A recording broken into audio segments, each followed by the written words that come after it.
এসে দেখলাম তাদের মনের ভিতর অনেক দুঃখ, তারা বাসা বাড়িতে খেতে পর্যন্ত পারে না। আজকে রাষ্ট্র গঠনে যে ভাইদের এত অবদান, তারা কেন তারা বাসা বাড়িতে না খেয়ে থাকবে? শরীরে হাজার হাজার স্প্রিন্টের ছিটাগুলি। আজকে দুঃখের সহিত আপনাদেরকে বলতে চাই, খুবই কষ্ট হচ্ছে যে রাস্তায় দাঁড়িয়ে আজকে আমাদের পুনর্বাসন, চিকিৎসা এবং ভাতা, আর্থিক সহায়তার জন্য কথা বলতে হবে। আমরা মনে করেছিলাম এই সরকার সব কিছু ফেলে রেখে প্রথম প্রায়োরিটি দিবে যোদ্ধাদের, যারা এই রাষ্ট্র গঠনে অগ্রণী ভূমিকা রেখেছে। এটা আমরা মনে করেছিলাম। আজকে কি দেখতে পেরেছি আজকে 5 মাসের পরে আন্দোলনে আহত ভাইয়েরা রাজপথে মানববন্ধনের জন্য দাঁড়িয়েছে কেন? আপনারা দেখছেন দুদিন আগে আমাদের উপদেষ্টা, আমাদের ভাই, সহযোদ্ধা ভাই আমাদের জন্য যে বরাদ্দ ঘোষণা করেছেন, আমরা মনে করি যে বৈষম্যর জন্য আমরা যুদ্ধ করেছি, যে বৈষম্যর জন্য আজকে রাষ্ট্র, যে বৈষম্য যুদ্ধে রক্ত ঝরিয়েছি রাজপথে, সেই ভাই আমাদের বৈষম্যের শিকার, বৈষম্যের দিকে ঠেলে দিচ্ছে। আমরা অনেকে প্রাইভেট হাসপাতালে চিকিৎসা নিতে চাইতেছি, ওই ব্যাপারে কোনো স্পষ্ট আমাদের কোনো সরকার এখনো ব্যবস্থা নেয় নাই।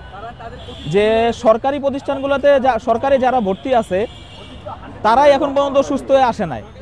হাসপাতালগুলো এখন আপনার পরিপূর্ণ যারা আছে, এখন এই জায়গায় তারা সুস্থ হয়ে বের হইলে আবার অন্য লোকেরা ঢুকবে, কিন্তু এই দীর্ঘ প্রক্রিয়াতেও আসলে অনেকের পা পচে যাবে, চোখ নষ্ট হবে। অলরেডি অনেক ভাইয়ের চোখে বিভিন্ন সমস্যা দিতেছে। তো আমরা চাইতেছি প্রাইভেট হাসপাতালগুলোতেও যেন সরকার একটি উদ্যোগ নেয় যে প্রাইভেট হাসপাতালে তারা চিকিৎসা দিবে, এবং প্রাইভেট হাসপাতালে যেন নির্দেশনা দেয় যে সরকার, এই আমাদেরও যারা আছে স্বাস্থ্য সচিব আছে বা স্বাস্থ্য মন্ত্রণালয় থেকে,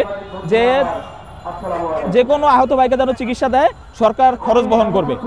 আমরা এটা চাই, এজন্য এখানে আসা। আমি মোহাম্মদপুর থানার উত্তর পাশে। এই গণ অভ্যুত্থানে যে আহতরা ছিলেন, যে যোদ্ধারা ছিলেন, সেই যোদ্ধারা মূলত প্রকৃত অর্থে তাদের দ্বারে দ্বারে কোনো সাহায্য সহযোগিতা তারা পাচ্ছে না। হাতে গোনা কিছু লোক মেডিকেলে যারা আছেন, মেডিকেলে ভর্তি, তারা পাচ্ছেন। এই বিষয়টি তারা উপলব্ধি করার কারণে আজকে জাতীয় প্রেস ক্লাবের সামনে আসতে তারা বাধ্য হয়েছে। যে সিদ্ধান্ত এসেছে, তারা এই সিদ্ধান্তকে সাধুবাদ জানায় না। তারা বলে, ভাই আমরা 5 মাসে 2-4-5 লাখ টাকা তো খরচই করে ফেলেছি, তাহলে আমাদের এই যে সরকার তরফ থেকে যে ঘোষণা এসেছে, আমরা এই যে 2 লাখ 4 লাখ টাকা, এটা তো আমাদেরকে তারা কি দিচ্ছে ভাই? তারা আমাদেরকে বলতেছে তো এটা তো আমাদেরকে ভিক্ষার শামিল মনে হচ্ছে। যে কোনো বিচার নাই, আপনার বিপক্ষে কথা বললে আপনি হত্যা করবেন, আপনার বিপক্ষে কথা বললে যে হত্যা করবেন। আসলে এই বাক স্বাধীনতার জন্যই আমরা মূলত এই আন্দোলনে নামা। আমরা যে সময় পার করতেছি এটা অনেক হতাশাজনক। আমরা হয়তোবা মুসলিমও কিছু লোকের জীবন উন্নতি হয়েছে, কিন্তু দেখা যাচ্ছে যারা এই বৈষম্য দূর করার জন্য যুদ্ধ করেছে তাদের কিন্তু এই বৈষম্য দূর হচ্ছে না। এই যে আমলাতন্ত্রের অসহযোগিতার কারণে দীর্ঘ 3 মাস পরও এখনো আপনারা লিস্টটা পরিপূর্ণ করতে পারেন নাই। এটা আমলাতন্ত্রের ব্যর্থতা, এটা সরকারের দায়বদ্ধতা। সরকার ঠিকভাবে আমলাতন্ত্রকে চালাতে পারে নাই। তো আমরা আশা করি এই সরকার গণ অভ্যুত্থানের সরকার, এই সরকারের ম্যান্ডেট গণ অভ্যুত্থান।